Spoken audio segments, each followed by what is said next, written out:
filmed this tutorial months and months ago, but basically in this video I am going to show you how you can replace missing neck joints, neck articulations, whatever you want to call them, for a variety of different dolls. In theory, this technique can be applied to any doll that has a separate joint that goes in the neck and also into the head. But I haven't personally tested it out on a wide variety of dolls because this is not a repair that I personally have needed. I filmed this mainly because I've gotten questions in the past when I've made videos on how to reattach neck articulations and fix necks, etc. What happens if you do not have the little joint that goes in the head?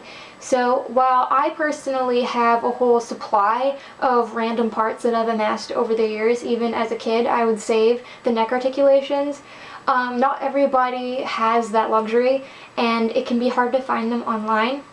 And depending on how old your doll is or how new your doll is, or if maybe the articulation is broken, this video might help you.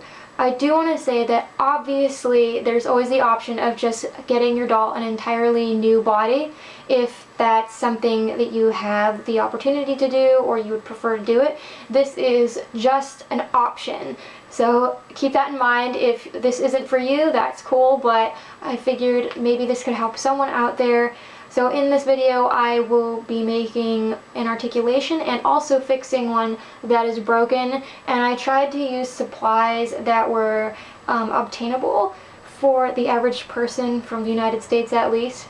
So I hope that this can help you and a doll out there. So let's get to the tutorial. You will need some kind of clay. You can use air dry clay, polymer clay, or epoxy clay. This is a two-part clay that you mix together, and it's a little bit more expensive, but there's a reason I have this out for this project. Pro to using these two types of clay over air dry clay is that they won't crack. Air dry clay sometimes can crack, but air dry clay is very obtainable, so if that's all you have access to, it should work just fine. Just make sure there aren't any cracks in it when you go to make the neck articulation. You will need baby oil to lubricate the neck joint to get it back in. You will need some kind of wire. I have a paper clip here that I took apart, or you can just use like regular wire off a spool. This isn't a necessity, but it will provide extra strength, so I'm going to be using it. And if you're using wire, then you're going to need pliers and wire cutter just to make your life a little bit easier. Glue is also optional. I like to use two-part epoxy glue, but you could use super glue. Anything that will bond with like the material you're using is fine. It just adds some extra strength, and depending on how the construction goes, you might need it. This is the example I made for this video. I'm going to be making another one. This was my first attempt, and this is the joint, the factory joint that I will be mimicking. You can see that on my first attempt trying this, it wasn't hard to create a similar looking articulation, and I'm not very good with clay, so it's pretty easy to do, and it's obviously solid. So I have some examples here of bodies in varying conditions so you can get an idea.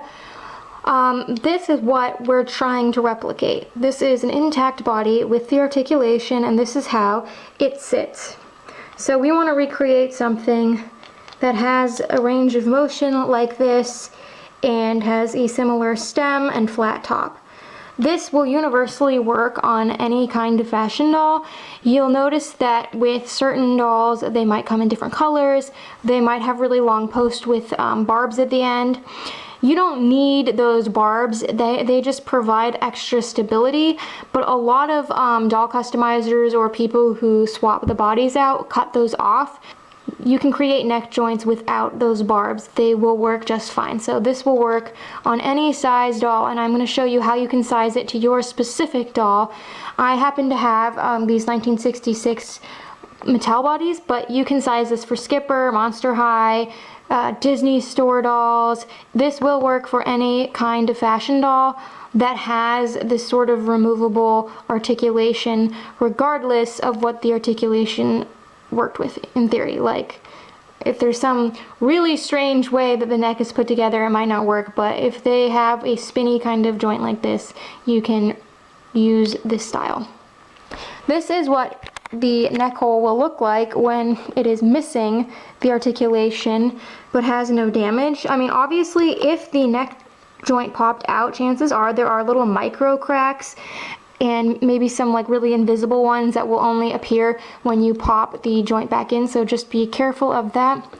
This is a neck that has been patched. I patched it because I was fixing another neck. And then this is one that I have never seen the likes of before. Sorry, there's black stuff all over it. I attempted to repair it off camera. But basically, it's this top part broke off and the joint is stuck inside here. If you do have a cracked neck, I recommend not repairing it until after you've made and inserted the joint. Typically that's what I do, but I was repairing a rocker Barbie that had her joint intact, so while I had this stuff out for it, I fixed Diva's neck too. So you will want the body you're repairing and your head in hand. Hal makes kind of universal joints depending on the era of your doll. So like this style joint was popular from the 70s up until the early 90s, and they started adding barbs. But the bodies themselves, the 66 twist and turn bodies, were used up until the early 2000s frequently.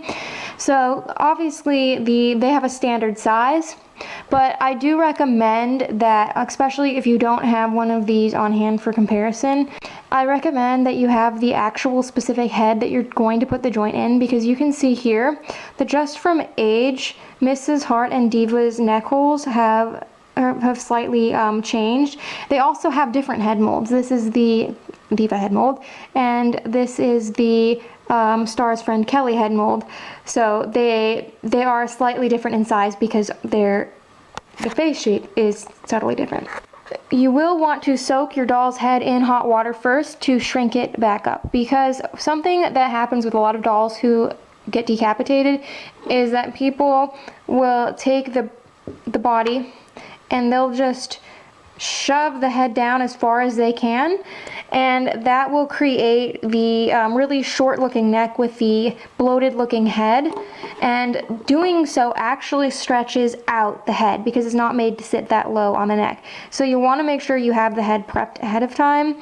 You want to shrink this down in hot water. If you watch my How I Reattach Doll Articulations video, which I will put in the iCards and in the description, I show that process, but I've already done it to Diva and Mrs. Hart because I boil washed them and everything. As you can see, I made my tester joint here to fit inside Diva. There are two holes. You can see you can really see it on Mrs. Hart because Diva's pretty stretched out, but she has like this large outer area and then it funnels into a smaller hole. You do not want the joint to slide right into that inner hole at the end of the funnel. You want it to sit in this outer rim nicely. So you can see here how the neck joint I made sits nicely inside. That's because to reattach the head you'll need to heat it up because it's to make it extra flexible, and this large rim will pop inside that little inner hole, and because it's like quote unquote too big, it won't just pop out. And if you size this flat top for that inner hole, it's just going to pop out. Your doll's head's not going to stay on. I hope that makes sense. So first you're going to need to figure out the size of the articulation you're making.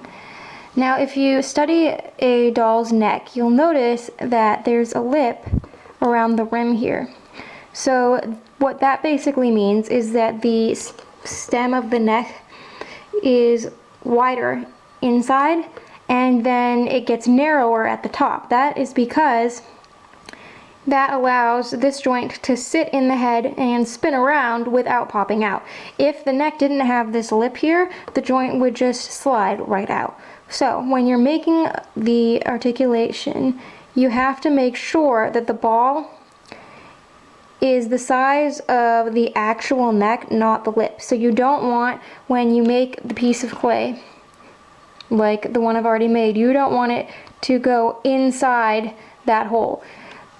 basically the only way to get it in is to lubricate it with oil and pop it in. That's how you would reattach this factory one. I have a whole video on that. You don't want it to be too big so it'll break the neck, but you need it to be just a hair bigger than this rim, if that makes sense. I'm going to make another joint for this video, and I'm going to pretend like I don't have this one for size reference. I will use it to show you at the end when I'm done kind of making the pieces, to show how me sizing it against the doll I'm using gets a very close shape to the factory one.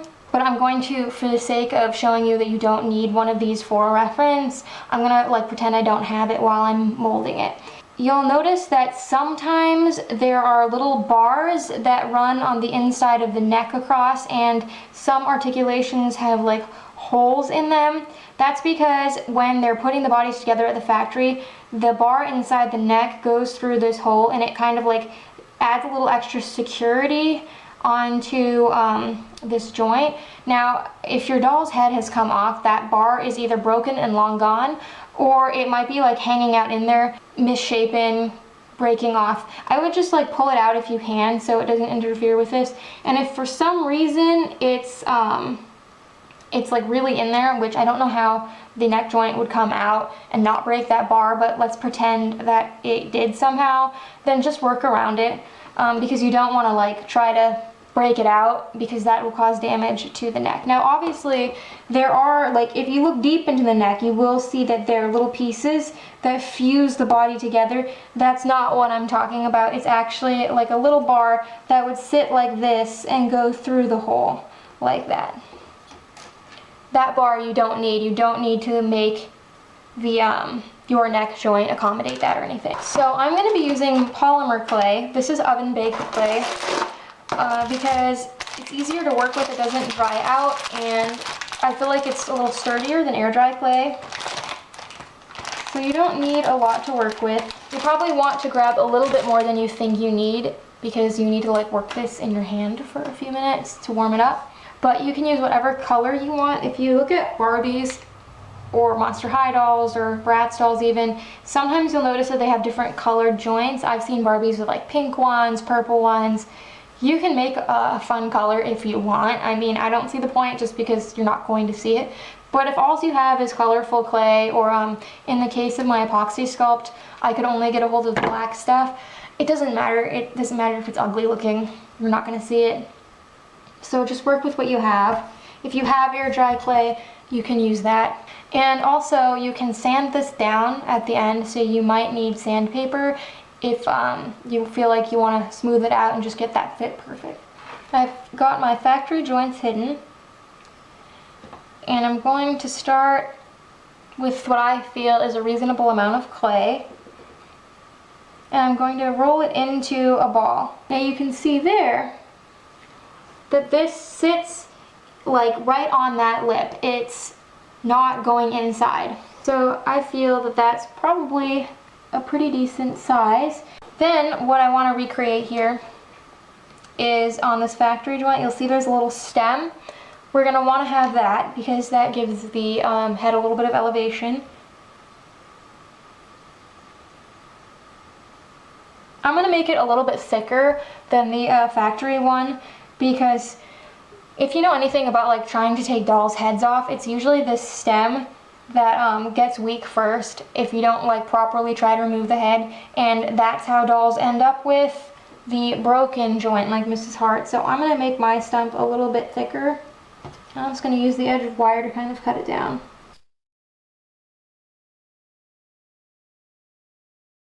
And then I want to make the flat top, which is going to seat inside Diva's head. So to do that, this is really easy. I'm going to make another ball, and you can always add or subtract clay as you're making it. And then I'm just going to apply a little pressure to flatten it out. So this looks a little bit too big, so I'm going to take some away. It's alright if it's a little bit big. It's better a little bit big than a little bit small, because you can sand it down after. Try to make sure my shape is right. And in terms of thickness, you don't want this to be super chunky. It's alright if it's a little bit thicker than the factory one, because you'll see like that this kind of comes up a bit. So it's alright if it's a little bit chunky, but you don't need it to be like ridiculously thick. Again, on the more petite sized doll, you'll want to make sure you're using the appropriate thicknesses. Okay, so I've made my 3 pieces. Alright, so this is my flat top, this is my ball, and this is my little stump. So let's compare, let's see how good I did. So that's a pretty good size. And then the ball part is also a pretty good size.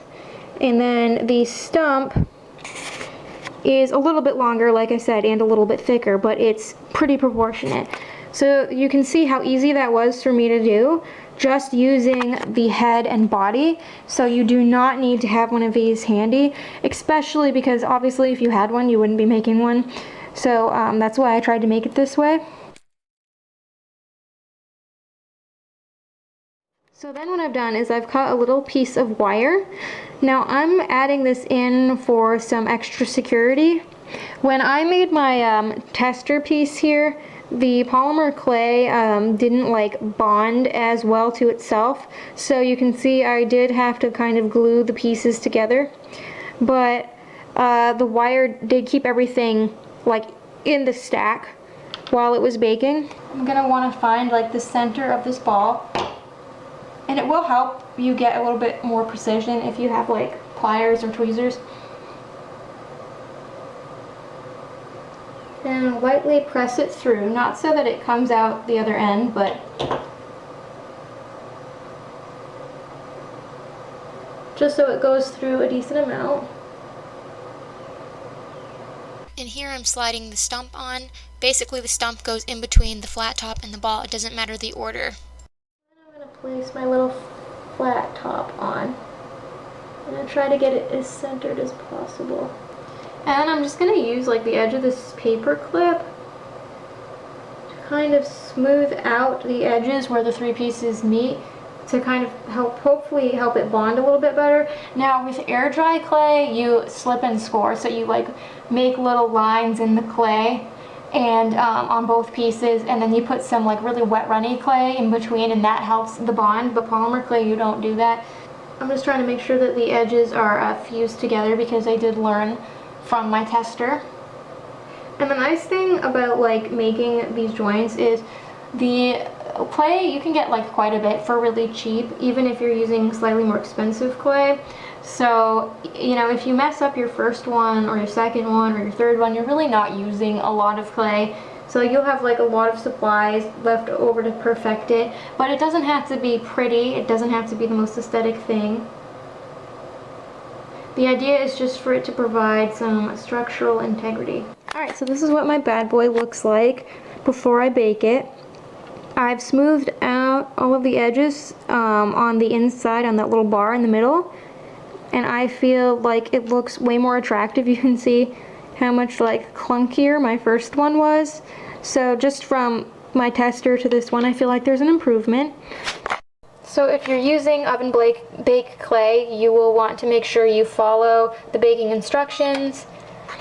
So you'll want to preheat your oven, get a piece of foil and a little baking dish out, and this is going to vary from like where you live and like your oven. So my first joint took about 20 minutes to bake, so I'm going to put mine in for 20 minutes, but it's better to go like underestimate a bit and then take it out and feel it, because if you leave it in too long it can burn. I mean, you can still use it if it burns, but it's just gonna look burnt. So while the oven preheats, we're going to fix Mrs. Hart. This is experimental, I don't know if this is really gonna work. So I'm using a paper clip because it's a little bit wider than the other wire, and I'm going to sharpen using my wire cutters just to kind of make it have a point. And then I'm gonna get my body here, and I'm gonna need pliers for this. So I thought long and hard about how I could salvage this body because it's perfect other than this broken knob. And it's also got the special ring for Mrs. Hart. So, and it's not a removable ring in case you're wondering, it's like one of those painted wedding bands. So basically what I'm going to do is I'm going to heat up this piece of wire, stab it into her remaining neck joint, and then that's going to act as the skewer for me to rebuild the rest of it with epoxy sculpt. So we have to heat up the end of the wire pretty good so it melts into the, it's going to take a few attempts to kind of widen the hole. Because the joint was so hard, it's not like this wire stuck in the hole by itself. I just made the hole with this technique and then glued the wire in place, as you'll see. So I mixed up my 2-part epoxy glue, and I cut a little piece of wire, probably about 1/4 of an inch to 1/2 an inch long, and I've glued it to the base of the articulation that's left in her neck. It was a little bit tricky. I did have to kind of use the pliers to shove the piece of wire into the joint, and I've already mixed some of the epoxy sculpt. That's why my hands are black. Obviously I'm going to need to give her body a wash. This is basically like a 2-part clay. That's what activates it. And it dries feeling very like plasticky. A lot of people who customize use this to make like modifications. I've used this before to recreate a leg on a Ken doll. He was missing his foot, I should say. And it wasn't an articulated foot. So for this, I'm just making the stump and the flat top, just like I did for Diva's articulation, but since the ball is already in Mrs. Hart's neck, I do not need to replicate this piece, so I'm just making the other two. So my articulation baked in the oven, and I let it cool down, and now I'm going to reattach it. So I've taken some baby oil, and I have put it in just the cap. And I'm going to lubricate the bottom of it to help it go in. So I'll show you how this works on like the factory articulation. You want to get a pretty decent coating. You don't need to grease up the top part. And if you don't have baby oil, you can use like vegetable oil, coconut oil. Just try not to use like anything really greasy that you would use on automobiles. You're also going to want to lubricate the inside of the neck rim, which I forgot to do initially. That's why I left the shot to get a Q-tip. You'll need to lubricate the neck and then the ball part of the joint, not the flat top. It was very tricky. Her neck hole was very tight, and I used a lot of force. You'll hear it click in a second. So that's how the factory one goes back in. It is going to take some pressure, and you do have to be aware that when you pop it back in, chances are there were some invisible cracks already, so they might become more visible, or they might you might actually end up with like a new crack in the neck, or a piece might fall out, but you can repair that. I'll put the link to that video. But that's how the factory one goes in. I ended up making 2 more neck joints because Diva was really tricky because I'd already patched her neck. So I ended up having to make a different one that was a little bit smaller because I needed that room. Because I made the mistake of patching this neck first, I didn't realize until I looked in here that I had some of my acrylic filler fill in a little bit of the hole. So that's why this has been so difficult. So you can see part of the neck is moving out. It was already cracked there. This is finicky. There was a lot of trial and error. It wasn't easy for me. Sometimes you're going to have to make special exceptions for your doll, especially if they're already damaged. After several attempts, I was super annoyed. I honestly thought that I wasn't going to be able to do this, but I was really gung-ho about making this video because I know that people need to replace neck joints sometimes and they don't have it. So when the moment it finally went in happened, I was completely shocked. So it did go in. You can see I was like kind of moving it around. It was a little bit tight still, but it worked. She had some acrylic filler still on her from patching it. That's why I said at the beginning not to patch them first. If you did and you used my technique, just use a little bit of nail polish remover to loosen up the patch and kind of pry off what you can. After After sanding and making different size joints, I finally found one that worked. It looks a little bit funny because I was fed up. I didn't make it look very pretty, but it was small enough where it had some movement inside and it wasn't like bulging the neck out. So this is Mrs. Hart's new joint, all finished up. I did have to put some glue around the base to reinforce it because the ball inside her head was a very narrow space, so although I tried my best to spread it around to cover it properly, it needed a little extra help because I could feel that it was a little loose, so we'll see how it is when I reattach her head. I did have to patch Diva's body up. This chunk was already breaking off and my attempts to put the ball in at some point pushed it out, but it's in place now. So this is the homemade joint, and this is compared to a factory articulation. You can see that this one rotates around more. Now obviously Mrs. Hart, I think part of why she broke in the first place was because her joint didn't have a lot of mobility, and I think when someone was trying to pull off her head or yanking really hard at her hair, that's what caused the weakness. Because most of the time the reason a head decapitates is because the plastic neck gets brittle, and that causes cracks and the whole ball comes out. So the fact that the articulation was what broke says to me that there was a lot of stress put on the actual articulation. So I could barely get the ball to move before I made this, and now it doesn't move at all. So she'll be able to turn side to side but not tip up and down. And likewise, sometimes depending on the severity of a neck repair like the patch job, it's hard to get the same tipping motion. And then we have this one is actually really loose, so if I put a doll's head on this, which I don't have a head that needs this body, but say I did, I would probably need to put some fishing line to tighten it up. And sometimes when you have to tighten up necks, it limits their mobility, but if you don't, then they're flopping backwards. I've heated up some water to soften their heads. I really recommend doing this. Some dolls you can put their heads back on without softening them, but especially if you've done any sort of neck repair, you might, it's already a weak neck, so you don't want to put any unnecessary stress on it.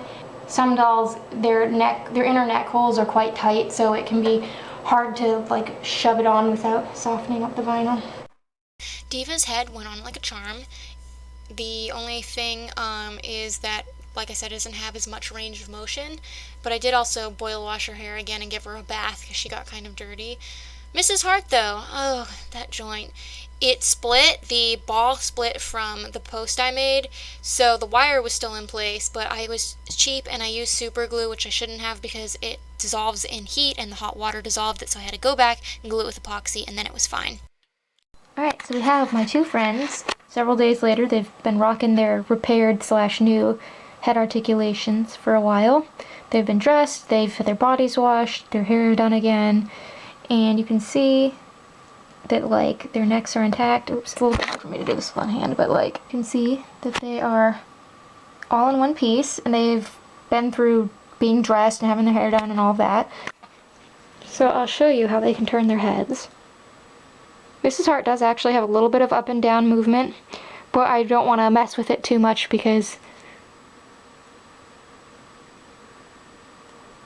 of how her neck joint is. Now Diva over here, her neck is like pretty tight because of this patch.